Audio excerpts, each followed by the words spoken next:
Janet with Try It Like a Crate It, and I have a new, I guess, paint mixture for you. And what I have here is a spray bottle. I have some polyacrylic in a bottle, squirt bottle. This is what I'm using. Okay. And some water and acrylic paint, just inexpensive acrylic paint. And then I'm using seed beads, glass seed beads as my stirring mechanism. So I'm just taking 2 of these and dropping them in my bottle. All right, let me move this out of the way and show you what we're doing. And this was inspired by another YouTuber, and I'll put a link to hers because hers is really detailed in all the materials that she's using. I'm using a really limited palette of what she was using, or a mixture of what she was using, but I'm taking the polyacrylic and I'm putting it in my bottle, and I'm just adding about 1/2 inch of polyacrylic. All right, and to that I'm going to add 1/2 inch of water. All right, and then I'm going to give it 1 good squirt of craft paint. I'm using mostly Deco Art, so they're just 1 good squirt. I did use a few Arteza craft paints just because I didn't have the colors that I needed.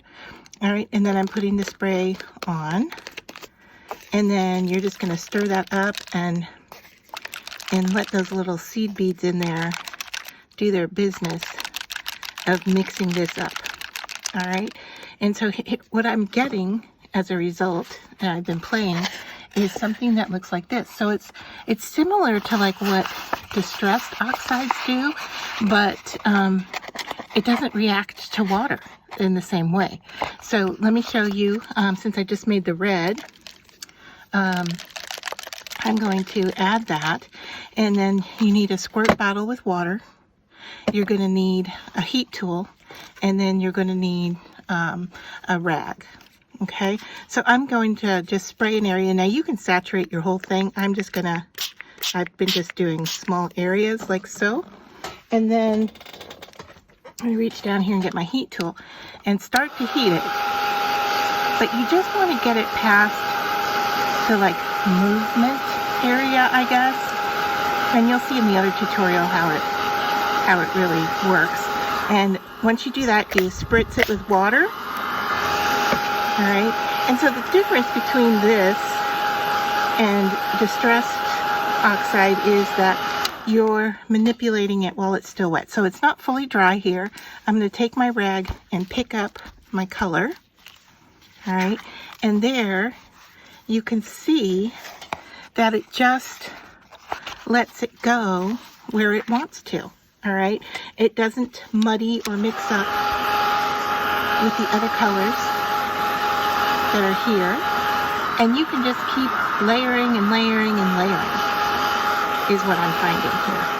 All right, so I'm going to do another application here. I'm going to grab my yellow.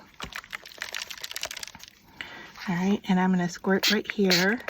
So you can see it's really wet, really juicy, and if I move it, it will, it'll run off. All right, so that's when I want to start giving it with the heat, until it just gets past that area. Now, if some of it starts to dry more than others areas, then you're going to want to take the heat off of that area. Now, spritz with water. All right, give it a little bit more dry time. You're not drying it fully. It is still wet. All right, and then I'm going to take my cloth and pick up the excess, like so, and then I'm going to go in and dry it the rest of the way. And it may be hard to see or to understand what's happening here, but let me show you I'll get up close here and show you this area here where you're getting like the little kind of watery drop areas where it's picking up or breaking through the paint, I guess I would say. And so you get this really interesting look. Let's try the blue again down here. And I'm wondering if I just don't have enough polyacrylic in some of this, although the blue worked fine there. So let's just give it another go down here. I'm going to go right in this area here. So you can see it's really wet. I'm going to dry a little bit.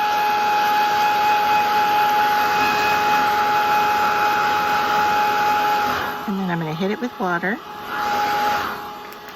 Maybe a little bit less water than before. And then dry it some more. And I can see these outer sprays are really drying. All right, and so then I'm just going to go in and pick up the area that was still wet. And so there you can see how I started to get like these little drops here. That's where the water was. At least I think that's what's happening here. All right, and you can just keep layering and layering and layering your image. All right, so I'm going to add some red down in this area, and then I might call it quits for this piece. I'm not sure.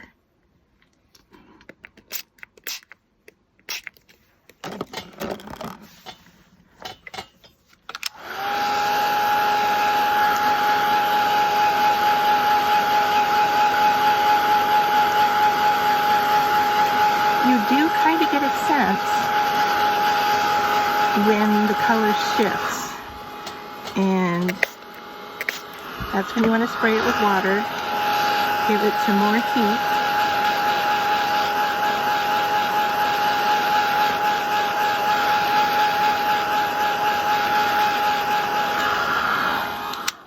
All right.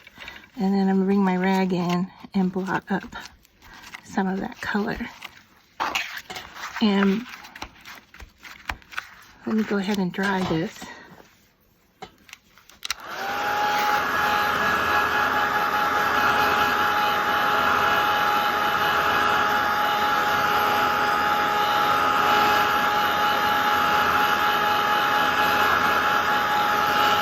All right, now I'm going to spritz this with water and show you that it isn't going to react. It's just sitting right on top, and my fingers are a little dirty. Let me see if I can get one here that isn't. All right, so I'm rubbing all over this, and there is no paint coming off. There's no reaction, and I can just keep layering and layering and layering on here. So now I'm wiping off this water. And if you like the look, you could spray it with polyacrylic to get, mine was a semi-gloss, I think, if you wanted to get a shine on here. The other thing you could do is use some DIY wax, which was also on her channel. And I want to say it's Pink Poodle, but I'm not positive. But then if I just rub this over it, and you can see that that color is getting really enhanced. All right, so what this is rubbing alcohol and basically Vaseline. But what I used is, because this is what I had, was a hair food. It's enriched with vitamin E. It's a natural herbal oil formula. It's basically Vaseline, if you will. It's just what I have here in the craft room. So I'm just taking some of this, and I really should put it in a jar with a lid, but so I'm doing this, and then I'm going to spray it with some rubbing alcohol,